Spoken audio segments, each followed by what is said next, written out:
قل هو الله أحد الله الصمد لم يلد ولم يولد ولم يكن له كفوا أحد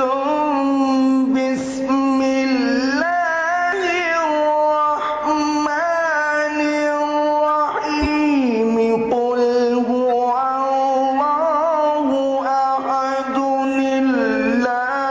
الرحيم قل هو الله أحد الله الصمد لم يلد ولم يولد ولم يكن له كفوا لا حول ولا قوة إلا أحد. بالله العلي العظيم. أعوذ بالله من الشيطان اللعين الرجيم. الحمد لله الذي علا في توحده ودنا في تفرده وجلى في شأنه وعظم في أركانه والصلاة والسلام على أشرف الأنبياء والمرسلين حبیب الہ العالمین مولا و مولا الثقلین جد الحسن والحسین مولانا بالقاسم محمد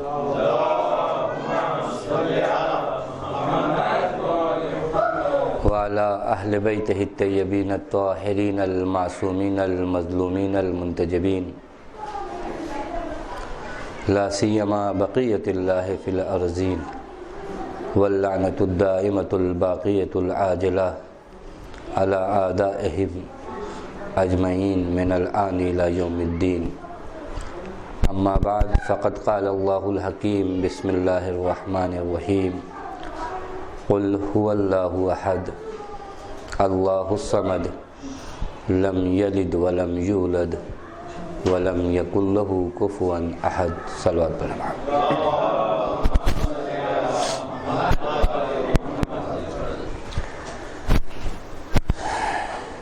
ٹاپک سورہ توحید کی تفسیر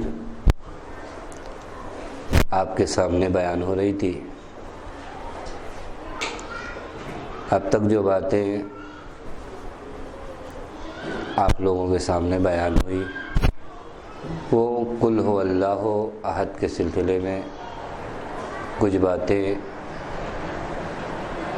جہاں تک ممکن تھا بیان کیا گیا. آج جو ہے ایک دوسری آیت اسی مبارک سورہ کی نہایت اہم آیت جہاں پر پروردگار عالم جب اپنا تعارف کرا رہا ہے، اپنا انٹروڈکشن کرا رہا ہے، اپنی پہچان کروا رہا ہے، تو وہاں سب سے پہلے پروردگار عالم نے کہا کہ قل هو اللہ احد، آپ کہہ دیجئے کہ وہ اللہ احد ہے.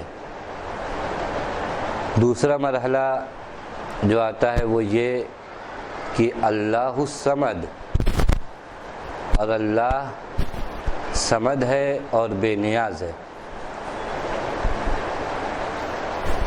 اس آیہ کریمہ کے سلسلے میں سب سے پہلا جو کوشچن اور سوال ہوتا ہے وہ یہ کہ ایک مرتبہ آیت میں آ چکا کہ قل هو اللہ احد، دوبارہ پھر یہ کہنا کہ اللہ الصمد، اس طرح بھی ہو سکتا تھا قل هو اللہ احد والصمد، دوبارہ اللہ الصمد کہنے کی ضرورت نہیں تھی. یہ بھی ایک سوال ہے ابتدا میں، اور بہت آسان جواب ہے. مرحوم علامہ طباطبائی نے اس کا جواب بیان کیا کہ ممکن تھا کہ قل هو اللہ احد کے فوراً بعد والصمد آ جاتا، دوبارہ لفظ اللہ کی ریپیٹ کرنے کی ضرورت نہیں تھی. لیکن آیت میں دوبارہ ریپیٹ ہوا کہ اللہ الصمد. اس کی وجہ کیا ہے؟ واللہ عالم، واقعاً کیا وجوہات ہو سکتی ہیں، ہم یقین کے ساتھ باتوں کو نہیں بیان کر سکتے. جہاں تک ہو سکتا ہے درک کیا جا سکتا ہے، وگرنہ اصل ریزن کیا ہے وہ خدا جانتا ہے اور خدا کے خاص بندے جانتے ہیں. جن سے قرآن مخاطب ہے، وگرنہ در حقیقت قرآن کے مفاہیم سمجھنا ہمارے بس کی بات نہیں ہے۔ ہم تو شاید سایہ قرآن کو بھی نہیں سمجھ رہے ہیں۔ ابھی قرآن کے حقیقت کو سمجھنا، کلام الہی کو سمجھنے کی وہ طہارت حاصل نہیں ہوئی ہے، جبکہ قرآن مجید کا خود ارشاد لا یمسہ الا المطہرون، یعنی اسے مس نہیں کر سکتا کوئی۔ ایک ظاہری ترجمہ تو یہی ہے کہ اسے چھو نہیں سکتا مگر یہ کہ آپ باوضو ہوں۔ ایک ہے کہ نہیں، جب تک طہارت قلبی نہ ہو تو آپ قرآن کی حقیقت تک نہیں پہنچ سکتے۔ تلاوت قرآن کرنا الگ بات ہے، قرآن سمجھنا الگ بات ہے۔ تلاوت قرآن آپ کو اس بات کی گارنٹی نہیں دیتا کہ آپ گناہ نہیں کریں گے، لیکن اگر قرآن کے مفاہیم کو سمجھ گئے تو پھر گارنٹی ہو جاتی ہے کہ آپ سے گناہ صادر نہیں ہوگا۔ جو لوگ سمجھے حقیقی معنوں میں، پھر ان کی زندگی چینج ہو گئی۔ تو یہاں پر علماء ایک ریزن علامہ طباطبائی نے اس لفظ اللہ کے ریپیٹ کی جو بتایا وہ یہ کہ در حقیقت پروردگار عالم پیغمبر کو یہ بتانا چاہتا ہے کہ تم میرا تعارف، میری پہچان، میرا انٹروڈکشن دو طریقے سے کروا سکتے ہو۔ یا تو یہ کہو قل هو اللہ احد، یا اگر کہنا چاہو تو اللہ الصمد بھی کہہ دو تو کافی ہے۔ لیکن اگر دونوں ملا کے اگر پہچان ہوتی تو پھر قل هو اللہ احد والصمد۔ ایک آدمی کا آپ کو تعارف کرانا ہے، پہچان کروانا ہے، کوئی نہیں جانتا کہ یہ کون ہے، آپ کہتے ہیں اس زاویے سے پہچانیے یا اس کو اس طریقے سے پہچانیے۔ اللہ احد کے ذریعے خدا کو پہچانو یا اللہ الصمد کے ذریعے پہچانو۔ لہذا لفظ اللہ کو دوبارہ تکرار ہوئی تاکہ یہ بتایا جا سکے کہ اگر صرف تم نے اللہ الصمد بھی سمجھ لیا تو ذات حق کی وہ معرفت جو ممکن کو ہو سکتی ہے۔ ان باتوں پہ خاص الفاظ ہیں، توجہ کیجیے۔ جو معرفت ممکن کو ہو سکتی ہے، نہ یہ کہ ذات حق تعالیٰ کو آپ پہچان سکتے ہیں۔ عرض کیا کہ ہماری طاقت جتنی ہے ہم اس طاقت کو بھی استعمال میں نہیں لاتے۔ شکوہ اس چیز کا ہے، شکوہ یہ نہیں ہے کہ آپ نے اللہ کو نہیں سمجھا۔ کبھی بھی آپ سے ہم کو یہ شکوہ نہیں کہ آپ پہاڑ نہیں اٹھا پائے۔ یہ شکوہ اگر یہ شکایت اگر آپ سے کوئی کرے تو غلط شکایت ہے۔ آپ سے کہے کہ آپ نے 200 کلو کا وزن نہیں اٹھایا تو یہ شکایت ہی غلط ہے، یہ شکوہ نہیں ہے۔ شکوہ یہ ہے کہ جتنا آپ اٹھا سکتے تھے اتنا بھی آپ نے نہیں اٹھایا۔ معرفت حق میں آپ سے یہ شکوہ نہیں کیا جاتا کہ آپ کو خدا کی معرفت نہیں ہے، ہو بھی نہیں سکتی۔ لیکن جہاں تک اللہ تعالیٰ نے آپ کو طاقت دی ہے، جتنی کیپیسٹی دی ہے، اس کو بھی آپ نے کام میں نہیں لے کر آئے۔ شکوہ اس بات کا ہے۔ یہاں پر پس کہنے کا مطلب یہ تھا کہ لفظ اللہ کی دوبارہ ریپیٹ کی وجہ علامہ طباطبائی نے یہ نقل کیا۔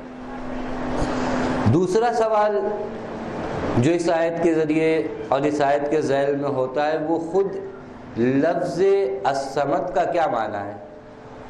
لفظ الصمد کی میننگ کیا ہے؟ یہ جو ورڈ استعمال ہوا الصمد، اس کا معنی کیا ہے؟ لفظ اللہ کے بارے میں ہم لوگوں نے بسم اللہ میں بھی توضیح کیا، پھر دوبارہ پھر بسم اللہ کی جب تفسیر ہوئی پھر بھی ہلکا پھلکا اشارہ پھر لفظ اللہ کے سلسلے میں ہوا تھا۔ تو لہٰذا ضرورت نہیں ہے، ضرورت ہے الصمد کے بارے میں کچھ بیان کیا جائے کہ الصمد یعنی کیا۔ واقعاً الصمد کے اندر بہت سے پیغام اور میسج پوشیدہ ہے۔ آسانی سے کہہ دیا جائے کہ اللہ بے نیاز ہے، اور شاید یہ ترجمہ بھی ہم لوگوں کے ذہن میں نہیں آتا۔ نماز کے وقت کم از کم یہ ترجمہ بھی ذہن میں آ جائے تو ہماری نماز کا انداز بدل جائے گا۔ چونکہ جب آپ نماز میں یہ ترجمے کے ساتھ پڑھیں گے کہ اللہ بے نیاز ہے تو آپ کو اس حقیقت کا بھی اقرار ہو جائے گا کہ اسے ہماری نماز کی بھی ضرورت نہیں ہے، یہ ہماری ضرورت ہے جو ہم پوری کر رہے ہیں، نہ کہ خدا کی ضرورت کو کوئی پوری کر رہا ہے۔ بعض لوگوں کا ہے پرابلم، کہتے ہیں کہ نماز پڑھ رہے ہیں، روزہ رکھ رہے ہیں، پھر بھی اللہ امتحان پہ امتحان لیے چلے جا رہا ہے، چونکہ ذہن ہے، شاید منہ سے نہ کہتے ہو، کتنی کفر کی باتیں ہم لوگ منہ سے نہیں کہتے، لیکن دل جو ہے وہ کافروں والا ہے، دل میں کفر ہے، ڈرتے ہیں، دل میں ہے کہ ہمارا کیوں امتحان، وہ آدمی نماز بھی نہیں پڑھتا، روزہ بھی نہیں رکھتا، اس کے رزق میں اضافے پہ اضافہ ہو جا رہا ہے، ہم ہر دم مسجد میں، قرآن کی کلاس میں، ادھر ادھر، اور یہ پرابلم اور یہ پریشانیاں آخر کیوں؟ کیونکہ مائنڈ ہم لوگوں کا تاجروں والا ہے، دیا ہے تو ہم کو بھی دو کچھ، یعنی ابھی ذہن میں ہے کہ ہم جو کچھ کر رہے ہیں خدا کو دے رہے ہیں، تو پھر جب آپ کسی کو 2 روپیہ دیتے ہیں تو آپ اس سے توقع کرتے ہیں کہ موقع پہ وہ آپ کو سلام کرے، آپ آئے تو آپ کو چائے پوچھے، تو اسی طرح کی کچھ توقع ہمیں خدا سے ہوتی ہے کہ نماز پڑھا تو اب پرابلم نہیں آنا چاہیے، اب ہمارا امتحان نہیں ہونا چاہیے، اب ہمیں بیماری نہیں ہونا چاہیے، نہیں، خاصان خدا کا شیوا یہ نہیں ہے، جو خدا کے خاص بندے ہیں وہ خدا کے بارے میں اس طرح نہیں سوچتے، وہ جناب ابراہیم کی طرح سوچتے، اذا مرضت فہو یشفین، جب میں مریض ہوا، یعنی مرض کی نسبت اللہ تعالیٰ کی جانب نہیں دیا، جب میں مریض ہوا تو میرے اللہ نے مجھے شفا دیا، توجہ کرے، یعنی انسانی زندگی چینج ہو جائے گی، اذا مرضت، مرض میرا قصور ہے، خدا کا کوئی حق نہیں تھا، خدا نے نہیں دیا، اور جب میں خود سے مریض ہوا ہوں تو یہ لطف الہی ہے کہ اس نے مجھے شفا دیا۔ دیکھیں، ایک یہ کنسیپٹ ہے خدا کے بارے میں، ایک ہمارا ہے کہ نماز پڑھنے کے بعد اگر ٹھوکر بھی لگ جاتی ہے تو دل میں بات ہے یہ کیا ہو گیا، ابھی نماز پڑھ گیا اور ٹھوکر لگ گئی، نہیں ہوتا ہے ایسا زندگی میں، پس توحیدی زندگی گزارنا سخت ہے، لیکن شاید شیعان علی کے لیے آسان بھی ہو، کیونکہ آپ کے پاس نمونے موجود ہیں، آئیڈیل موجود ہے، دنیا میں اور کوئی اگر زندگی نہیں گزار سکتا توحیدی تو اس کا پرابلم ایک حد تک سوچا جا سکتا ہے، لیکن ہمارا اور آپ کا، جہاں پر جس کی شب شہادت ہے جس بیوی کی، واقعاً آپ درک کیجئے، میں اس مورد میں نہیں آنا چاہتا کیونکہ شہزادی کے بارے میں تذکرہ کرنے کے لیے اصلاً یہ 1 گھنٹہ 2 گھنٹہ ناکافی، انشاءاللہ کبھی گفتگو کریں گے، صرف بات آ گئی تو عرض کریں، یعنی جس بیوی نے، یہ ہمارے لیے درس ہے، وہ کہتے ہیں نا شہزادی نمونہ عمل ہے، کہاں نمونہ عمل ہے، کون سی خاتون ہے یا کون سا مرد ہے جس نے اسلام کے لیے اتنی جافشانی کی ہو اور اتنا سب کچھ لٹایا ہو اور مسلمانوں کے ذریعے اس کے ہاتھ میں سوائے مصائب کے کچھ نہ آیا ہو، لیکن اس کے باوجود وہ بیوی خدا سے شاکی نہیں ہے، یہ نہیں کہتی کہ یہ سودا گھاٹے کا ہے، یہ سودا گھاٹے کا نہیں ہے، وہ اس ماں کی بیٹی ہے جس نے سب کچھ لٹا دینے کے بعد پیغمبر کے سامنے سر نہیں اٹھایا کہ کہیں پیغمبر کو احساس نہ ہو جائے کہ خدیجہ نے کچھ خرچ کیا ہے۔ ایسی خواتین یہ اپنا سب کچھ قربان کر دینے کے بعد کھڑی ہوتی ہیں اور اس کے بعد بارگاہ الہی میں استغفار کرتی، یہ عجیب مرحلہ ہے۔ اپنے بچے، اپنی دولت، اپنا سب کچھ لٹا دینے کے بعد بارگاہ الہی میں یہ التماس کہ اللہ ہم نے کچھ بھی نہیں کیا، یہ تصور کہاں سے آ سکتا ہے؟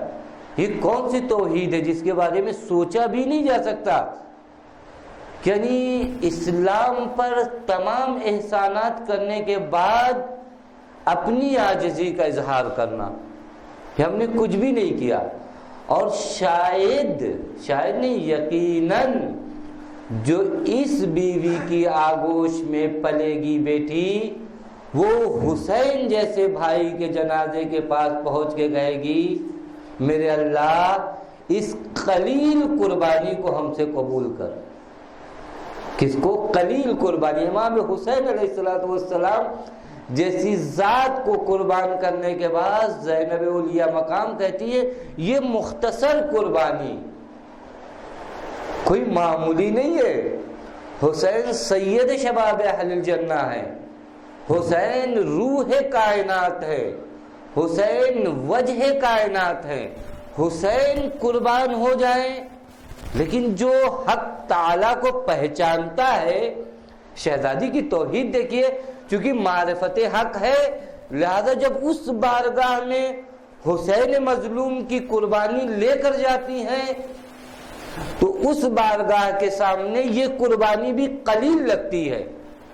یہ شاید ہمارے اور آپ کے لیے درس ہے جو 2 روپیہ 10 روپیہ 20,000 25,000 چندہ دینے کے بعد مسجد کے تمام ٹرسٹیوں پر ایک طرح کا احسان رکھنا چاہتے کہ ہم نے یہ کیا، آپ آئے تو آپ نے یہ نہیں کیا۔ یہ کربلا کا پیغام، یعنی یہ کس سے بڑی کوئی دولت تم دے سکتے ہو دین کے لیے؟ حسین سے بڑی کوئی دولت ہے دین کے لیے؟ حسین سے بڑی دولت دین کے لیے نہیں ہے۔ اور اس کو قربان کرنے کے بعد اگر خدا کی صحیح معرفت ہے تو قلیل قربان سے تعبیر کیا جاتا ہے۔ یا تو ابھی تک ہماری توحید نہیں صحیح ہے جو ہر مرحلے میں ہم اس کا بدلہ چاہتے ہیں، ہم نے یہ کیا تو یہ مل جائے، یہ کیا تو یہ مل جائے۔ امام حسین کو قربان کرنے کے بعد اگر العیاذ باللہ شہزادی زینب کی معرفت توحید صحیح نہ ہوتی تو نہ جانے کیا مانگ لیتی، لیکن چونکہ معرفت حق ہے تو اس وجہ سے اس بارگاہ میں اپنی اس قربانی کو مختصر، اور جب دشمن نے تانا بھی دیا، یعنی شاید یہ 2 جملے، میں واقعا بڑی ذمہ داری سے کہہ رہا ہوں کہ شاید یہ 2 جملے جو پوری تاریخ کربلا میں جناب زینب سے صادر ہوئے، اس کی تفسیر کی جائے شہزادی زینب کی زندگی میں تو ناتمام ہو۔ اور اگر زینب علی کی بیٹی نہ ہوتی تو یقین نہ آتا کہ کوئی خاتون اس طرح لب کشائی کر سکتی ہے کہ حسین ابن علی، یہ پچھلے ہفتے کی باتیں تھی جو عرض کرنا تھا، بات آ گئی ذہن میں تو عرض کر دیں۔ وہاں طے تھا کہ چونکہ شہزادی کی ولادت کا دن تھا، یہ 2 جملے، ایک جملہ یہی کہ امام حسین و جناب زینب کی محبت سے بھی آپ لوگ آگاہ ہیں، اور حسین ابن علی کی جنازے کی عالم اور حالت کیا تھی وہ بھی آپ جانتے ہیں۔ پامال لاشے کے درمیان کھڑی ہو کر کہنا قلیل من القربان، اور پھر اس کے بعد دوسرا سخت مرحلہ جہاں دشمن اس توحید پر عمل کرنے کے نتیجے میں زینب کو طعنہ دینا چاہتا ہے تو زینب کہتی ما رأیت الا جمیلا۔ یہ 2 جملے سراسر توحید ہے، سراسر عبودیت ہے۔ اگر ہمارے گھر کی خواتین، اور میں بارہا عرض کرتا ہوں کہ جناب زینب یا جتنے بھی اہل بیت علیہ السلام کی خواتین ہیں، ان کی سیرت طیبہ عورتوں کے لیے صرف نہیں ہے، تمام مرد و زن کے لیے۔ ان 2 جملوں پر اگر زندگی بسر کریں آپ کی زندگی بدل جائے گی۔ کہ اس ماحول کربلا کو دیکھیے اور وہ ماحول کوفہ کو دیکھیے، ان دونوں ماحول میں زینب نے انتہائی توحید کو پیش کیا، کس سے بڑی توحید پیش نہیں کی جا سکتی۔ کوئی کر سکتا ہے ایسی سچویشن میں جہاں دشمن طعنہ دے رہا ہو؟ شہزادی کی آنکھوں میں آنسو تھے لیکن یہ مقام رونے کا نہیں تھا، یہ مقام الوہیت کی حفاظت تھی، یہ مقام وہ تھا جہاں توحید پر حرف آ رہا تھا، جہاں ظالم اپنے ظلم کی نسبت اللہ تعالیٰ کو دے رہا ہے۔ وہاں زینب کو کسی چیز کی پرواہ نہیں ہے کہ سر پہ ردا نہیں ہے، حسین نہیں ہے، بچے قتل کر دیے گئے ہیں، پیاس ہے، بھوک ہے، ساری چیزیں اپنی جگہ، لیکن بات جب حق تعالیٰ پہ آ جائے تو زینب کے لب خاموش نہیں رہ سکتے۔ ایک مرحلہ ہے۔ بس عرض کرنے کا مطلب یہ تھا لا یمسہ الا المطہرون سے ہم لوگ اتنی دور تک پہنچ گئے. کہنے کا مطلب یہ تھا کہ قرآنی حقائق تک جب تک طہارت قلبی نہ ہو شاید وقت نہ ملے، چونکہ فلسفہ طہارت وضو بیان کرنا تو وہاں اس بات کو اور عرض کریں گے کہ چاہتے کیا ہے، یعنی آپ سے جو طہارت وضو کی شکل میں یا غسل کی شکل میں چاہی جاتی ہے وہاں مقصود ہدف اور ٹارگیٹ کیا ہے. یہاں پر خلاصہ کریں بات کو، الصمد کا معنی کیا ہے؟ صمد کسے کہتے ہیں؟ جو قل هو اللہ میں اللہ الصمد آیا ہے، اس الصمد کا معنی کیا ہے؟ یہ مختلف باتیں اب انشاءاللہ آخر میں ان تمام چیزوں کو جمع کریں گے. ابھی شروع میں جو میننگ بیان کیا ہے علماء مفسرین نے اس کو ہم آپ کے سامنے پیش کرتے ہیں کہ کیا کیا بیان کیا. ایک معنی جو الصمد کا کیا گیا یعنی وہ چیز جو اندر سے خالی نہ ہو، کوئی بھی چیز اگر اندر بھری ہوئی ہو تو اس کو کہتے ہیں صمد. یعنی اگر کسی چیز کو آپ بھر دیں اور وہ خالی نہ ہو، ایک مرتبہ یہ گلاس خالی ہے ایک مرتبہ بھرا ہوا ہے، کہتے ہیں اگر بھرا ہوا ہے تو یہ صمد ہے. توجہ کریں، ابھی اس معنی کے بارے میں بحث ہوگی کہ آیا یہ معنی لغوی حد تک ٹھیک ہے لیکن ذات حق تعالیٰ میں اس طرح کی نسبت دینا آیا صحیح ہے صحیح نہیں. ایک معنی جو صمد کا کیا گیا وہ یہ کہ وہ ذات جو منتہا ہو. منتہا کسے کہتے ہیں؟ اس سے پہلے بھی عرض کیا کہ ہم کو اس مسجد سے باندرا مسجد تک جانا ہے. یہ مسجد مبتدا ہے جہاں سے ہم کو شروعات کرنا ہے، باندرا کی مسجد منتہا ہے، یہ ہمارا مقصد ہے. ذات صمد اس ذات کو کہتے ہیں جو مقصد انسان ہو، جہاں انسان کو پہنچنا ہو، وہ ذات جو انسان کا منتہا ہو. ایک معنی صمد کا سید اور سردار کا کیا گیا ہے، یعنی جو آقا ہو، سید ہو، سردار ہو، مالک ہو. اور بعضوں نے کہا صمد یعنی وہ ذات جو کھانے پینے سے مبرہ ہو. یہ سب ہم لغوی میننگ کر رہے ہیں، انشاءاللہ یہ سب در حقیقت ذات حق تعالیٰ کی جانب لے جایا جا سکتا ہے لیکن ان کے حقیقی معنوں میں نہیں، اشارے کے ذریعے کہ یہ در حقیقت اشارہ ہے ایک ذات کی جانب. بعضوں نے کہا صمد وہ ذات ہے جو ہمیشہ سے ہے اور ہمیشہ رہے گی اور اس کی ذات کسی کی وجہ سے نہیں ہے.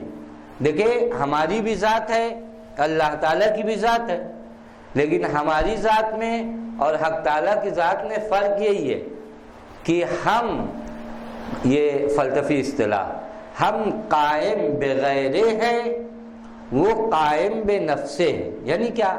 یعنی حق تعالیٰ موجود ہے اپنی وجہ سے، ہم موجود ہیں حق تعالیٰ کی وجہ سے. یعنی دونوں موجود ہیں لیکن ہمارا وجود کسی کا دیا ہوا ہے، اس کا وجود کسی کا دیا ہوا نہیں. بعضوں نے کہا کہ صمد وہ ذات جو اس بلندی پر ہو کہ کوئی اس پر حکم نہ لگا سکتا ہو، یعنی جس کو حکم نہ دیا جائے اسے کہتے ہیں ذات صمد. یعنی جیسے اللہ تعالیٰ نے ہم کو حکم دیا ہے کہ پانی پینا تمہارے لیے مباح ہے، شراب پینا تمہارے لیے حرام ہے، چائے پینا مباح ہے، کھانا کھانا یہ ہے، نماز پڑھنا واجب ہے، یہ اوامر الہیہ ہم پر آئے، لیکن اللہ تعالیٰ پر ہمارے حکم جاری نہیں ہوتے. بعضوں نے کہا صمد وہ ذات ہے جس نے اشیاء کو خلق کیا. یہ سب تعبیر ہے، یہ انشاءاللہ آپ لوگ کبھی اگر علم کلام میں باتیں ہوں تو یہ سب وہاں بحث ہوتی ہے. وہ ذات جس نے تمام چیزوں کو خلق کیا ایسی حالت میں کہ پہلے سے وہ نہیں تھی. دیکھیں ایک مرتبہ اگر ایک کمپنی ایک گلاس بناتی ہے تو پہلے کئی گلاس موجود ہے سیمپل کے طور پہ، لیکن حق تعالیٰ نے جو خلقت کی ہے اس کا کوئی سیمپل موجود نہیں تھا. یعنی اشیاء کو قبل اس کے کہ ان کا کوئی سابقہ ہو اس وقت خلق کیا. صاحب تفسیر کاشف فرماتے ہیں اللہ الصمد یعنی السید الذی یلجئ الیہ فی الحاجات. سمد اس ذات کو کہتے ہیں کہ ہم اپنی حاجات لے کر جس کے پاس جاتے ہیں، اپنی ضروریات، اپنی اغراض کو لے کر جس ذات کے سامنے پناہ لی جاتی ہے اس ذات کو کیا کہتے ہیں؟ سمد کہتے ہیں۔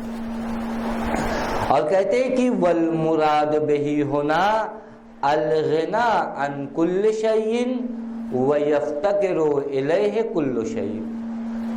سمد یعنی وہ ذات کہ جو ہر چیز سے بے نیاز ہو، اسے کسی چیز کی ضرورت نہیں ہے اور ہر چیز کو اس کی ضرورت ہے۔ توجہ کریں، اسے کسی چیز کی ضرورت نہیں ہے اور ہر چیز کو اس کی ضرورت ہے، یعنی اسے نہ ہماری نماز کی، یہ سوال انشاءاللہ آخر میں اگلے ہفتے بیان کریں گے کہ جب اللہ بے نیاز ہے تو پھر یہ نماز کا حکم کیسا، یہ بات ذہنوں میں ہے، شاید اس کو کسی حد تک حل کیا جائے، کیا یہ سمد کے معنی کے ساتھ ٹیلی کرتا ہے یا نہیں کرتا۔ اسے کسی چیز کی ضرورت نہیں ہے اور ہر چیز کو اس کی ضرورت ہے۔ کیوں ایسا ہے؟ لِأَنَّهُ خَالِقُ الْأَشْيَاء، کیونکہ وہ اشیاء کو خلق کرنے والا ہے، وَمَصْدِرُهَا، اور وہ ہے جہاں سے یہ اشیاء نکلی ہیں، یعنی اشیاء کا سرچشمہ وہ ہے، یعنی اس کی ذات کے علاوہ سے کہیں یہ چیزیں وجود میں نہیں آئی ہیں۔ بعضوں نے کہا کہ سمد جو حاجات کو پورا کرنے والا ہو بغیر منت کے۔ کبھی کبھار آپ کسی سے ایک گلاس پانی مانگیں، وہ لانے کے بعد آپ کے سامنے کھڑا ہو کہ خوب شکریہ کہیے تو جائے گا، اس کو کہتے ہیں دینا امتنان کے ساتھ، منت کے ساتھ۔ ہم نے آپ کو کچھ دیا، ساتھ میں یہ بھی ہے کہ آپ ہمارا شکریہ ادا کریے یا ہمیں رسپیکٹ، کچھ بھی، یہ چاہنا۔ لیکن سمد قاضی الحاجات بلا امتنان۔ توجہ فرمانے، بعضوں کے ذہن میں آ رہا ہے پھر اللہ تعالیٰ نے شکر کیوں چاہا؟ توجہ کر رہے ہیں؟ بعض چہرے دیکھ کے ہم سمجھتے ہیں کہ سوال کیا ہونے والا ہے۔ یہ شکر دوبارہ ایک نعمت ہے۔ ہم جو آپ سے شکر چاہتے ہیں وہ اپنی ذات کی تقویت کے لیے چاہتے ہیں کہ ہم کو ایک حوصلہ ملے، پھر کل ہم آپ کو دیں۔ یہ انسان کے فطری ہوتا ہے کہ کوئی اس کی تعریف کرے۔ اللہ تعالیٰ کی تعریف کرنے سے اللہ تعالیٰ کا کیا بن بگڑ جائے گا؟ ہم تعریف کریں نہ کریں، نہیں۔ یہاں لَإِن شَكَرْتُمْ لَأَزِيدَنَّكُمْ، فلسفہ شکر یہی ہے کہ ہماری سخاوت تم نے دیکھی کہاں؟ تم کو ہم نے اولاد عطا کی، شکر تم شکر کرو، لَأَزِيدَنَّكُمْ، یعنی ہم تم سے شکر اس وجہ سے چاہتے ہیں تاکہ نعمت میں زیادتی کریں، نعمت میں اضافہ کریں، اور کچھ نہیں چاہتے تم سے۔ تمہارے شکر سے اور تمہارے کفر سے ہماری ذات پہ اثر ہونے والا نہیں، وہ خدا ہی نہیں ہے جس کی ذات پر شکر و کفر سے اثر ہو، کیونکہ ذات حق تعالی متاثر نہیں ہوتی، متاثر ہم لوگوں کی ذات ہوتی ہے۔ ذات حق تعالی شکر بھی اگر چاہتا ہے لَأَزِيدَنَّكُمْ کی منزل میں۔ اس طرح اور بھی معنی سمد کے بیان کیے گئے ہیں۔ یہاں پر ایک معنی جو ابتدا میں عرض کیا تھا اس کے بارے میں بحث کر لیں کہ جن لوگوں نے یہ میننگ بیان کیا سمد کی کہ وہ چیز جو اندر سے بھری ہوئی ہو، اس طرح کا ترجمہ کیوں کیا گیا؟ کہتے ہیں کہ در حقیقت جو انسان بے نیاز ہوتا ہے، ابھی انسان بے نیاز نہیں ہوتا، فرض کریے کَلَّا إِنَّ الْإِنسَانَ لَيَطْغَىٰ کَأَن رَآهُ اسْتَغْنَىٰ، یہ بھی آیت ہے کہ انسان اس وقت بغاوت پہ اتر آتا ہے جب انسان اپنے آپ کو بے نیاز سمجھنے لگتا ہے۔ یہ قرآن مجید نے مرض بھی بتایا اور مرض کی وجہ بھی بتایا کہ یہ تکبر انسان میں کیوں آتا ہے، جب انسان یہ سمجھنے لگے کہ نہیں اب ان کی ہم کو کیا ضرورت۔ بچوں کو دیکھا ہے، ہم لوگوں کے بعض کام بچوں کی طرح ہے، نہیں سمجھتے، داڑھی آ جانے کے بعد ہر آدمی اپنے آپ کو بڑا سمجھتا ہے، جبکہ ایسا نہیں ہوا۔ انسان دو طریقے سے بڑا ہوتا ہے، ایک مرتبہ اس کا جسم بڑا ہوتا ہے اور عقل وہیں رہ جاتی ہے، تو اس کو علماء کہتے ہیں کہ بلوغ فکری نہیں ہوا، بالغ ہوا جسمی طور پر، ابھی فکری طور پر یہ انسان بالغ نہیں ہوا۔ بلوغ فکری آنے کے بعد انسان کبھی بھی اپنے آپ کو بے نیاز نہیں سمجھے گا۔ وہ جس کی زندگی سراسر احتیاج پر مشتمل ہو، وہ اپنے جیسے ایک بچے کو آپ دیکھتے ہیں، آپ نے اس کو ایک چاکلیٹ دے دیا، وہ بھاگ گیا، کیونکہ اس کی عقل یہ ہے کہ اب اس کے پاس ہے کیا، یہ کیا دے سکتے ہیں ہم کو، بات ختم ہو گئی، ہمیں چاکلیٹ کا کام دے، انہوں نے چاکلیٹ دیا۔ حتیٰ آپ بلا رہے، شاید چاکلیٹ دینے سے پہلے آپ کو جتنا کام کرانا تھا آپ کرا دیے۔ آج کے ماں باپ بھی جو ہے پہلے نہیں دیتے، پہلے جتنے کام ہوتے ہیں وہ کرا دیتے، اس کے بعد جو ہے وہ چاکلیٹ یا کیڈبری جو ہے دیتے، کیونکہ کیڈبری کے بعد بچے کو ڈھونڈنا سخت ہو جائے گا کہ وہ کہاں گیا، تو جو بھی سامان منگانا ہے وہ کیڈبری سے پہلے۔ اور آج کے زمانے میں تو ابھی ہمارے خیال سے کیڈبری اور چاکلیٹ کا زمانہ بھی چلا گیا۔ اب لڑکوں کا ڈیمانڈ یہ ہوتا ہے کہ ہمارا نیٹ پیک کرا دیجئے اور ہمارا یہ موبائل چارج کرا دیجئے۔ آج کے لڑکوں کے تقاضے بھی جو ہے اب پرانے والے نہیں رہ گئے، پرانے تقاضے بہت معمولی سے تھے، چاکلیٹ چاہیے تھا، یہ چاہیے تھا، اب ایسا کچھ بھی نہیں ہے۔ اب جو ہے آپ ساری دنیا لے لیجئے، موبائل چارج کرا دیجئے، بات ختم ہو جائے گی۔ آپ کو جتنا کام کرانا ہے آپ جو ہے موبائل میں پیسہ ڈلوا دیجئے، بات ختم ہو۔ پھر آپ باپ ہیں اور وہ ماں ہے، اگر آپ نے ایسا نہیں کیا تو پھر یہ کیسے ماں باپ ہیں؟ نہ ہمارا موبائل چارج کراتے ہیں، نہ ہم کو بہکنے دیتے ہیں۔ جو واقعہ خوب کبھی انشاءاللہ تربیت اولاد پہ گفتگو ہوگی تو عرض کریں گے کہ ریزن کیا ہے، پرابلم کہاں پر ہے، کہاں سے ہم سے خطا ہوئی ہے جو بچے اس دور میں اس منزل پر گئے ہیں، اور اس زمانے میں تربیت کے کن اصول کو ہم نے چھوڑا ہے، تربیت کے کن اصول پر بات آ گئی تو عرض کر دے۔ یہ ہمارا پرابلم ہے، دیکھیے بہک جاتے ہیں کیونکہ بات کہاں چل رہی ہوتی ہے۔ جناب بہلول نے، ہارون نے پوچھا جناب بہلول سے کہ تم مجھے کوئی نصیحت کرو، تو جناب بہلول نے کہا کہ اس آدمی کو کیا نصیحت کروں جسے کھانا کھانے کے آداب نہیں معلوم۔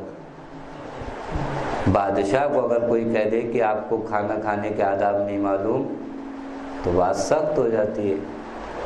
کہ مجھے معلوم ہے کھانا کھانے کے آداب، کھانے سے پہلے بسم اللہ کیا جاتا ہے، اس سے پہلے ہاتھ دھلا جاتا ہے، کسی کے لقمے کی جانب نگاہ نہیں کیا جاتا، چبا کے کھایا جاتا ہے، یہی تو کھانے کے آداب ہیں۔ جناب بہلول نے کہا سب سے بڑا ادب کھانے کا یہ ہے کہ حلال کھاؤ۔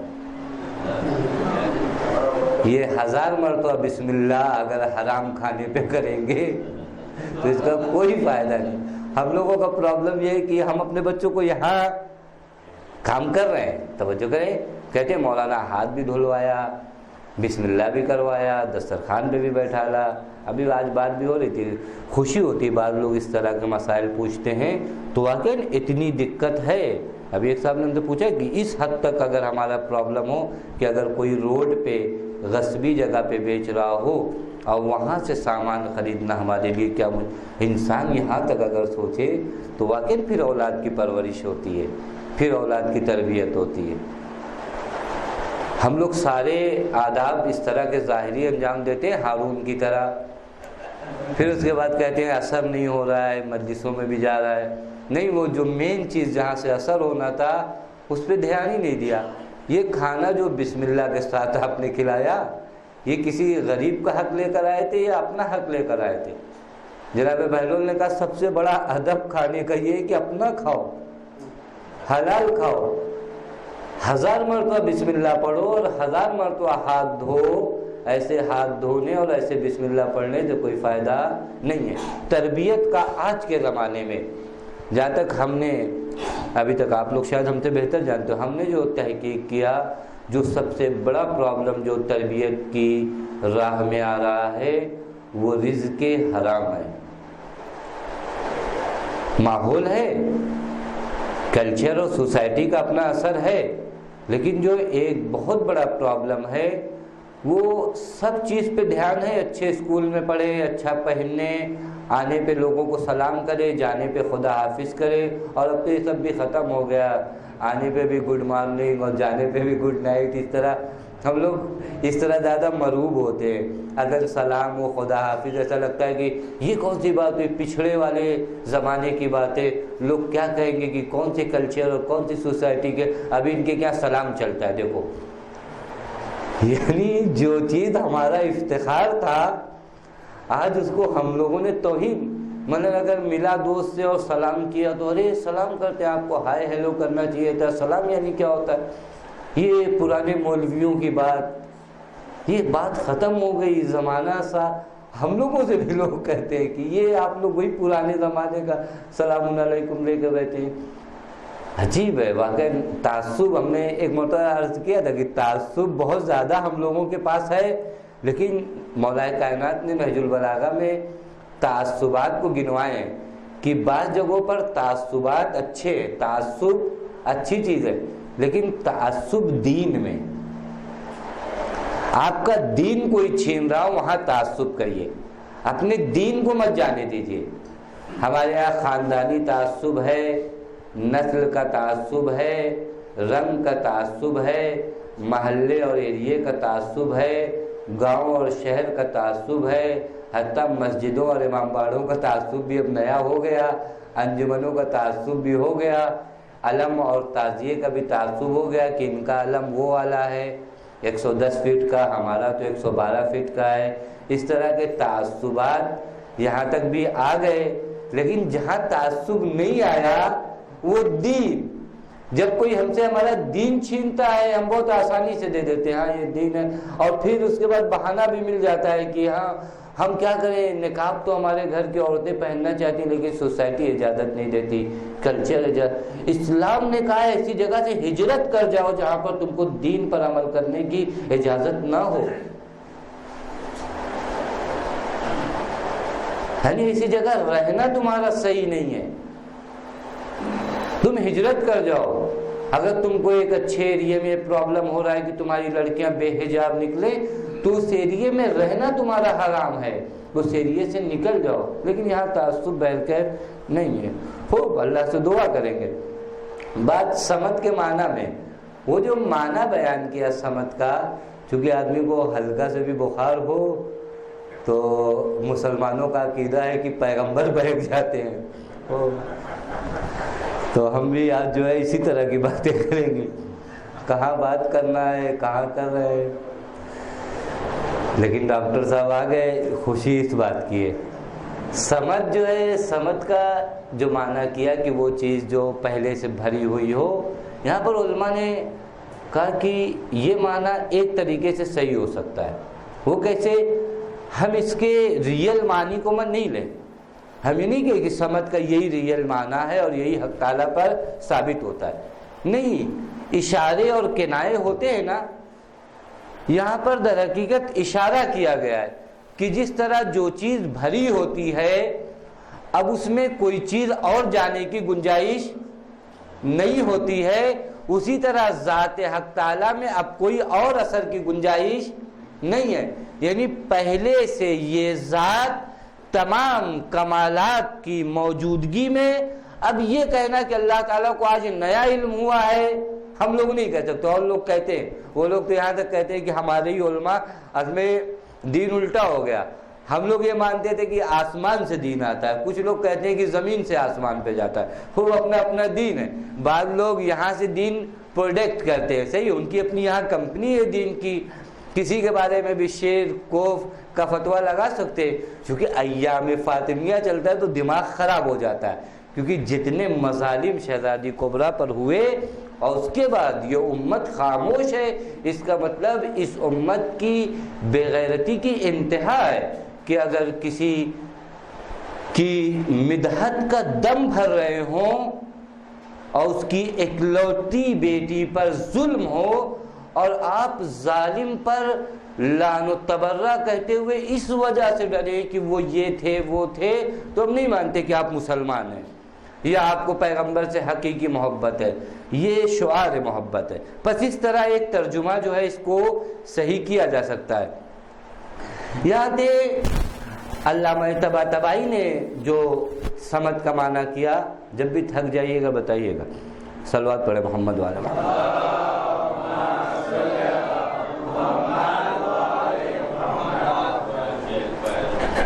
علامہ طباطبائی نے کہا کہ یہ جتنے معنی بیان کیے گئے ہیں، اگر ان تمام معنی کا ہم ایک معنی کریں تو اس ایک معنی میں آپ کے سارے معنی سمٹ سکتے ہیں۔ وہ کیا ہے؟ سمد یعنی قصد، سمدہ جب کہتے ہیں یعنی قصد، مقصد۔ جو چیز انسان کا منتہا اور مقصد اور ٹارگیٹ ہوتا ہے، اللہ الصمد یعنی بندوں کو ایک پیغام ہے، تمہاری زندگی کا ایک مقصد ہے، وہ ذات حق تعالیٰ تک پہنچنا۔ اور جو کسی کا مقصد ہوتا ہے، مقصد احتیاجات لانے کا نام نہیں ہوتا، توجہ کریے گا، مقصد سے اپنی احتیاجات دور کی جاتی ہے۔ آپ یہاں سے کربلا کا سفر کرتے ہیں، کربلا کو کچھ دینے جاتے ہیں یا کربلا سے کچھ لینے جاتے ہیں؟ اگر آپ کا مقصد خانہ کعبہ ہے تو کعبے کو کچھ دینے جاتے ہیں یا کعبے سے کچھ لینے جاتے ہیں؟ توجہ کرے، مقصد جو ہوتا ہے انسان کا، وہاں انسان کچھ لے آتا ہے۔ ذات حق تعالی عباد کے لیے مقصد ہے۔ مقصد ہے یعنی کیا؟ یعنی جو بھی تم کو چاہیے، تمہاری منزل وہ ہے۔ اس سے بڑا سخی اور جواد کوئی ہوگا جو آپ کی ساری احتیاج کے لیے آسان ایڈریس دے دے کہ تمہیں جو کچھ چاہیے اللہ الصمد، تم اپنی نیاز، احتیاج، ضروریات لے کر کبھی ان کے در، کبھی ان کے در، کبھی یہاں کبھی وہاں نہیں۔ کس نے کہا ہے تم سے؟ اللہ الصمد۔ تمہارا مقصد ہے اللہ، یعنی تم وہاں آؤ، یعنی وہاں آنے کے بعد تمہیں ضرورت نہیں ہے کہ کہیں جاؤ۔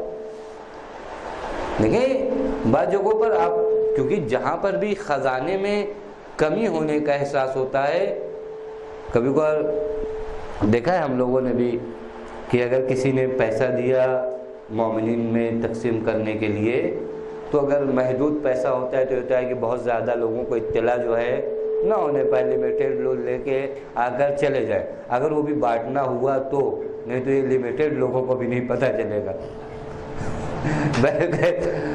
تو یہ لمیٹیڈ لوگوں کو پتہ رہے، کیوں؟ کیونکہ ہم کو اپنے خزانے کے ختم ہونے کا خوف ہے، لیکن وہ ذات جس کو اپنے خزانے کے ختم ہونے کا خوف نہیں ہے، وہ پتہ دے رہا ہے کہ تمہیں کہاں جانا ہے، تمہاری زندگی کا ایک مقصد ہے، وہ ذات حق تعالی ہے، اس کے حضور میں آ جاؤ۔ علامہ طباطبائی کہتے ہیں اس معنی کے بعد وہ تمام معنی جو بیان کیے گئے، وہ تمام کو اسی معنی کی جانب آپ ارجاع دے سکتے۔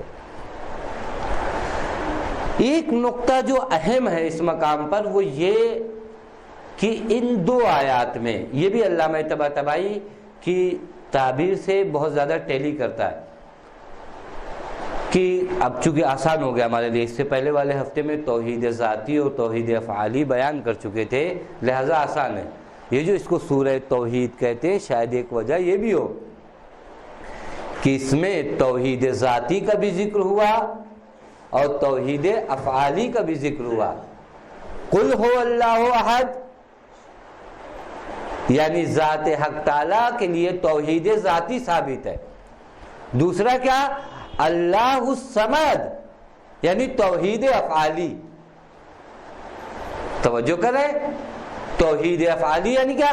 یعنی جو کچھ ہے وہ اسی ذات سے ہے، لہذا تمہیں ایڈریس اسی ذات کا دیا جا رہا ہے، تمہارے مقصد کو اسی لیے اللہ کو قرار دیا ہے، کیونکہ افعال دنیا میں جتنے صادر ہو رہے ہیں، جتنے بھی خیرات ہیں اور خیر ہے، وہ اسی ذات سے وابستہ ہے۔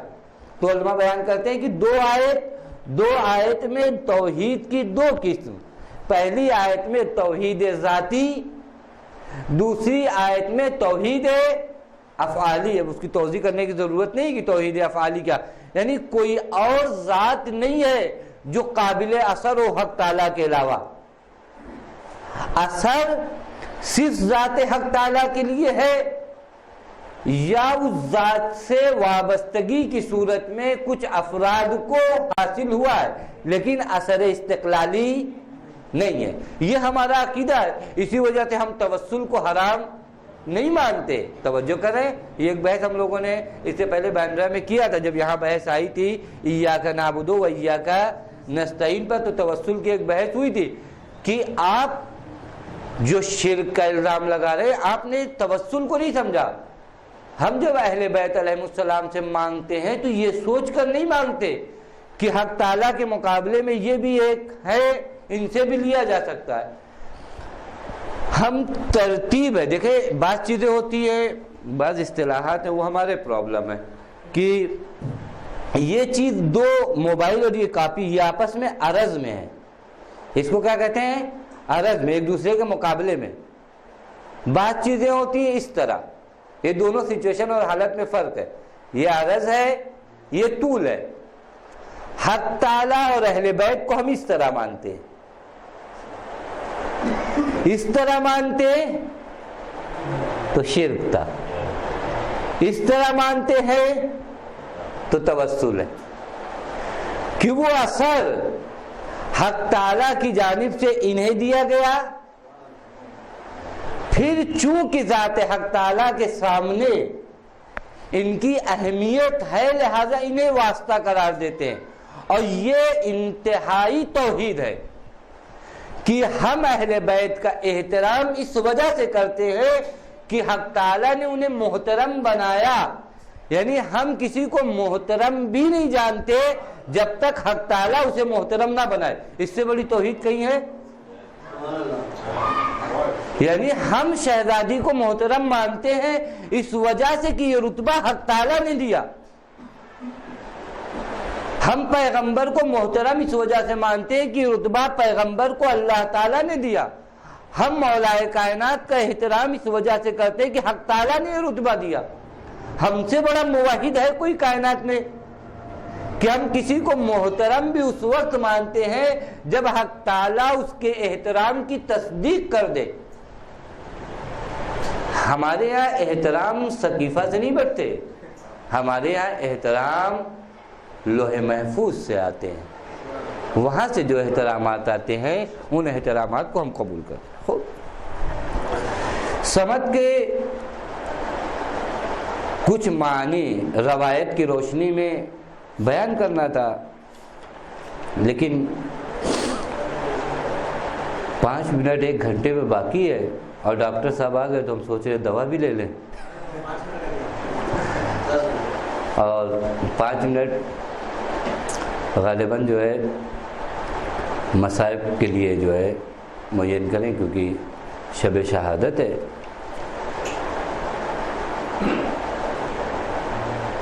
اس بے نیازی کو جو ذات حق تعالیٰ کے لیے ہے، یہ بے نیازی واقعاً سمجھ میں نہیں آتی اگر اہل بیت علیہ السلام یہ درس نہیں دیتے. واقعاً اگر کبھی فرصت ملے، جس طرح ہم لوگ بعض چیزوں میں خوش ہوتے ہیں، کرکٹ میں خوش ہوتے ہیں، موبائل کے گیم میں خوش ہوتے ہیں، اپنی زندگی کو بدلیں، اس مادی زندگی سے نکل کر معنوی زندگی میں آئیں تو پھر آپ کو یہ سب بیجا لگے گا. پھر دعائے اہل بیت میں آپ کو مزہ آئے گا. پھر جب دعائے عرفہ کے لیے تاکید کیا تھا، توفیق نہیں ہوئی کہ ہم لوگ دعائے عرفہ کے بارے میں کچھ بیان کرتے. یہ وہ دعا ہے جس کی شرح ضروری ہے، جس کی تشریح ضروری ہے. معرفت کا ایک باب ہے. ذات حق تعالیٰ کی بے نیازی اگر سمجھنا ہے تو دعائے عرفہ میں سمجھیے. وہاں کا ایک فقرہ خالی آپ نقل کرتے ہیں آپ کی خدمت میں. کیف یستدل علیک بما ہوا فی وجودہ مفتقر الیک. اے میرے اللہ، میں تیرے وجود پر کیسے اس چیز کے ذریعے استدلال کروں جو چیز خود محتاج ہے تیری، یعنی تیری پہچان ان چیزوں کے ذریعے کیسے کرواؤں جو چیزیں خود تیری محتاج ہیں۔ یہاں رکنے کی منزل ہے، اگر مقام ہوتا تو توضیح کے لائق ہے۔ واقعاً کیا کیا ہے امام حسین نے؟ امام حسین نے شاید کربلا جانے سے پہلے کربلا کو جو الفاظ میں بیان کیا وہ دعائے عرفہ کی شکل میں، کربلا کی صورت کربلا میں ہے، لیکن کربلا کا جو منشور ہے، ہر جنگ کا کچھ منشور ہوتا ہے، اس منشور کو امام حسین نے دعائے عرفہ میں بیان کیا۔ اور ہم لوگ جو اپنے آپ کو کربلائی کہلاتے ہیں، کربلا مناتے ہیں، منشور کربلا نہیں پڑھتے، قانون کربلا نہیں پڑھتے۔ یہ عجیب ہے، آپ چھوٹی سی کمپنی میں بھی جائیے تو پہلے قانون کی آپ کو ڈائری ملتی ہے کہ یہ اس کمپنی کے قانون ہیں، پھر اس کے بعد آپ اس کمپنی میں اپائنمنٹ ہوتا ہے، آپ کام کریے، لیکن پہلے ان قوانین کو آپ پڑھ لیجئے۔ دعائے عرفہ قانون کربلا ہے۔ وادی کربلا میں قدم رکھنے والوں پہلے دعائے عرفہ پڑھو، دعائے عرفہ کو سمجھو، پھر اس کے بعد آؤ۔ اب جب حسین ابن علی کا ماتم کرو گے تو حالات بدل جائیں گے۔ مولا فرماتے ہیں کیف یستدل علیک بما ہوا فی وجود مفتقر الیک، میں کیسے اس چیز کے ذریعے تجھے ثابت کروں جو چیز خود تیری محتاج ہو۔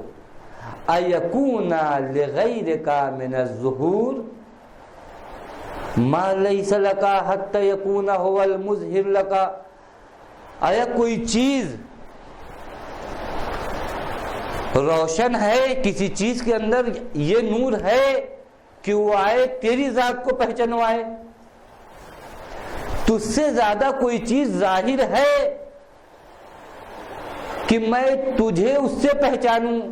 ایک قانون جو لاجک میں ہے وہ یہ ہے کہ کسی چیز کو جب پہچنوایا جاتا ہے تو کہتے ہیں کہ معرف کو، یعنی جس سے پہچنوایا جا رہا ہے، معرف سے زیادہ اجلا ہونا چاہیے۔ یعنی آپ اگر یہ مثال دے دیں، بات ختم کریں، بات زبردستی آگے بڑھ گئی، ہم چاہ رہے تھے کہیں، لیکن چونکہ بات ایسا نہ ہو جائے کہ ایک دم رائے گاں ہو جائے۔ ہم آپ کو بتانا چاہ رہے ہیں کہ زید کو آپ کسی انٹروڈکشن کرانا چاہ رہے ہیں کہ زید کون ہے۔ اب اگر زید کے باپ کا نام مشہور ہے تو آپ کہہ دیں گے کہ زید کے باپ کا نام یہ ان کا بیٹا ہے۔ ایک مرتبہ نہیں، اپنے باپ سے زیادہ زید مشہور ہے، وہاں باپ کے ذریعے زید کو نہیں پہچنواتے۔ یہ قانون ہے لاجک کا کہ ہمیشہ جس کے ذریعے پہچنوایا جاتا ہے اس کو زیادہ روشن ہونا چاہیے جس کو پہچنوایا جاتا ہے۔ آج دنیا لاجک اور منطق اور فلسفے کے چکر میں ہے۔ یہ اس زمانے میں حسین ابن علی کا خطاب ہے کہ کیسے میں تیرے وجود کو پہچنواؤں ان چیزوں سے جن کا ظہور تجھ سے زیادہ نہیں ہے۔ اصل یہ ممکن ہی نہیں ہے کہ تجھے تیرے علاوہ سے پہچنوایا جائے، کیونکہ کیسے ہو سکتا ہے؟ یہ لاجک کا قانون کبھی ٹوٹتا نہیں ہے، ہو ہی نہیں سکتا کہ ہم ایک 1000 واٹ والے بلب کو پہچنوائے 100 واٹ والے بلب سے، یہ ممکن ہی نہیں ہے۔ کسی کا ظہور تجھ سے زیادہ ہو تو میں اس سے تجھے پہچنواؤں، یہ معرفت ہے۔ یہ معرفت کہاں سے آئی؟ یہ معرفت ان بچوں کو ایک ماں نے دیا، جس ماں کا عالم یہ نہیں تھا کہ اپنے بچوں کو درس دے سکتی ہو، لیکن یہ ماں اپنی ذمہ داری کو فراموش نہیں کیے ہوئے، کیونکہ بعد وفات پیغمبر زہرائے مرضیہ کو سکون ہی نہیں ملا۔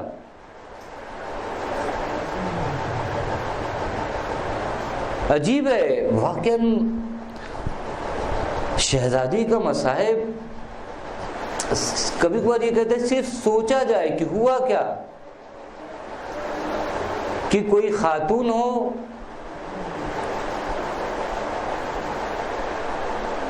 جس کے دروازے پر مکرر آ کر پیغمبر سلام کیا کرتے ہوں اور اس کو ساری امت نے دیکھا ہو، سب نے اس منظر کو دیکھا ہو کہ پیغمبر جب سفر پہ جاتے ہیں تو سب سے آخر میں حضرت زہرا سے ملتے ہیں، اور جب سفر سے دوبارہ تشریف لاتے ہیں تو سب سے پہلے زہرا کے در پہ جاتے ہیں۔ یعنی یادگار پیغمبر کی وفات کے بعد تو شہزادی زہرا کے جینے کا مقصد ہی ختم ہو گیا تھا، یوں بھی، کیونکہ یہ بیٹی اپنے باپ کو اتنا چاہتی تھی کہ اپنے باپ کے بن نہیں رہ سکتی تھی، اور تاریخ نے لکھا ہے ان باتوں کو کہ دنوں رات گریا ام المصائب بن گئی ہیں، لیکن ابھی امت کو چین نہیں ملا۔ شہزادی کے مصائب ابھی امت کو چین نہیں ملا، اور ابھی کچھ ہی دن گزرے ہیں کہ امت اس دروازے پر آگ و لکڑیاں لے کر جمع ہو گئی جہاں پیغمبر آ کر سلام کیا کرتے تھے۔ اور روایت کے جملے ہیں کہ شہزادی نے، میں نہیں جانتا کتنے اعتماد کے ساتھ، کیونکہ شہزادی نے دیکھا تھا، انہی مدینے والوں نے دیکھا ہے کہ پیغمبر اس دروازے پر آ کر سلام کرتے تھے، لہذا شہزادی نے ایک سوال کیا، کیا تم اس دروازے پر آگ لگا دو گے جہاں پیغمبر آ کر سلام کیا کرتے تھے، جہاں پیغمبر کے 2 چھوٹے چھوٹے بچے رہتے تھے؟ جواب کیا ملا؟ ہاں ہم اس گھر کو آگ لگا دیں گے۔ اور ہوا بھی یہی، گھر میں آگ لگا دی گئی۔ قیامت تو اس وقت آ گئی جب شہزادی کو در و در کے درمیان پیس دیا گیا۔ ایک پھول ہو جو در و دیوار کے درمیان آ جائے، اور شہزادی کی پسلیاں ٹوٹی، لیکن میں نہیں جانتا کہ علی کا دل سالم تھا یا نہیں تھا، کیونکہ شہزادی کی پسلیاں ٹوٹ جائے اور علی کا دل سالم ہو یہ غیر ممکن ہے۔ علی نے کس طرح برداشت کیا، اور یہ زن و مرد ایک دوسرے کو کتنا چاہتے ہیں کہ جب شہزادی کو غش سے افاقہ ہوا تو ایک سوال کیا، وہ سوال بھی بس اتنا کہ فضہ اتنا بتاؤ ابوالحسن کہاں ہے؟ محسن کی شہادت ہوئی، پسلیاں ٹوٹ چکی ہے، لیکن یہ نہیں پوچھا، صرف ایک سوال، فضہ ابوالحسن کہاں ہے؟ اور شہزادی گئیں اپنے 2 بچوں کو لے کر۔ اب یہ وہ مناظر ہے جسے آپ تصور کیجئے، میں پڑھ نہیں سکتا، یہ تصور کیجئے کہ یہی مدینہ جہاں بابا کی حکومت ہو، شہزادی کتنی غریب ہے کہ علی کو بچانے کے لیے شہزادی کے پاس کوئی نہیں ہے، اور شہزادی اپنے 2 بچوں کا ہاتھ لیے، یعنی اپنی ساری دولت لے کر شہزادی میدان کارزار میں آ گئی کہ امام وقت کو بچانا ہے، اور شہزادی علی کو بچا کر لے آئی۔ یہیں پر رک کر ایک جملہ شہزادی کی بارگاہ میں کہا جائے کہ یہ شہزادی ظلم ہوا، گھر میں آگ لگائی گئی، لیکن شہزادی آپ امام وقت کو بچا لے آئی، لیکن آپ کی بیٹی زینب ہے، جب وقت ودا حسین آتے اور کہتے زینب آخری سلام کو قبول کرو، تو میرا دل کہتا ہے زینب نے دیکھا ہوگا کہ اب زینب کے پاس کیا بچا ہے، اکبر تھا قربان کر چکی، اور محمد تھے قربان کر چکی، عباس کو قربان کر چکی ہے، اب حسین کو کس طرح بچاؤں؟ بس آخری جملہ شہزادی لے کر آئی، لیکن تاریخ کا یہ ایک لمحہ فکریہ تمام مسلمانوں کو رونے کے لیے کہ شہزادی اب جب نماز پڑھتی ہیں تو نماز میں ایک دعا کرتی ہیں، اللہم عجل وفاتی، اللہم عجل وفاتی، اے میرے اللہ میری موت کو نزدیک کر دے، اے میرے اللہ زہرا زندہ نہیں رہنا چاہتی. سمجھ رہے اس غم کا مطلب دو وجہ ہو سکتی ہے.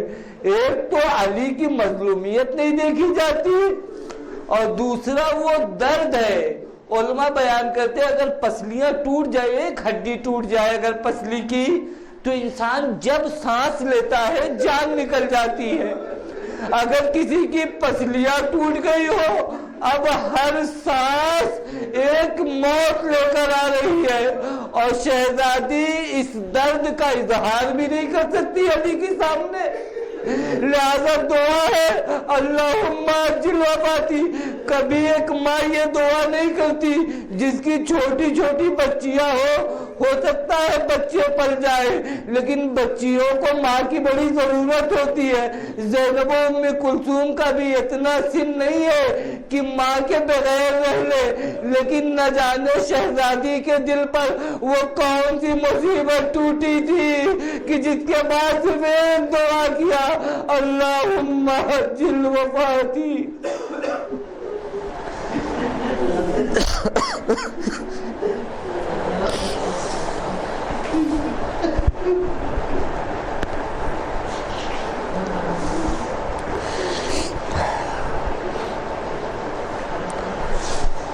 لعنت اللہ علی قوم الظالمین سیعلم الذین ظلموا ای منقلب ینقلبون.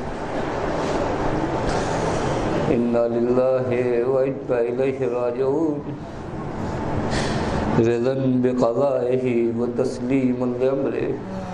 بار الہ تجھے تیرے حق کا واسطہ, آل محمد کے حق کا واسطہ, شہزادی زہرا کا واسطہ, ہم میں جو بیماروں نے شفائے کامل و عاجل عنایت فرما. بار الہ تجھے زہرائے مرضیہ کا واسطہ, ہم میں جو پریشان حال ان کی پریشانیوں کو دور فرما. بار الہ تجھے اپنی کنیز خاص زہرائے صدیقہ کا واسطہ, ہم میں جو بے اولاد ہونے اولاد نرینہ عنایت فرما. بار الہ ہمیں اتنی توفیق عنایت فرما کہ ہم اسلامی طور پر اپنے بچوں کی پرورش کر سکیں. بار الہ تجھے تیرے حق کا واسطہ, آل محمد کے حق کا واسطہ, ہم جب تک بھی زندہ رہیں شہزادی زہرا کے حق کے لیے لڑیں. بار الہ تجھے تیرے حق کا واسطہ, آل محمد کے حق کا واسطہ, ہمیں شہزادی کے پیغام کی نشر و اشاعت کی توفیق عنایت فرما. بار الہ اس ایام فاطمیہ میں جہاں تک بھی ہو سکے ہم راہ حضرت زہرا میں جو کچھ بھی ہے قربان کر سکے, اس کی توفیق عنایت فرما. بار الہ تجھے تیرے حق کا واسطہ, آل محمد کے حق کا واسطہ, معبود تجھے بی بی زہرا کا واسطہ, جہاں کہیں بھی شیعان حیدر کرار غیر محفوظ انہیں اپنے حفظ و امان میں رکھ. بار الہ تجھے حضرت زہرا کا واسطہ, بار الہ تجھے اس مخفی قبر کا واسطہ, روضہ عالیات کی حفاظت فرما. بار الہ تجھے شہزادی کونین کا واسطہ, بار الہ تجھے اس آواز کا واسطہ جسے شہزادی نے در و دیوار کے آنے کے درمیان بلند کی تھی. یا مہدی ادرک دی, ہمارے امام زمان کے ظہور میں تاجیل فرما, ہمیں ان کے آوان و انصار میں شمار فرما. ربنا تقبل منا انک انت السمیع العلیم.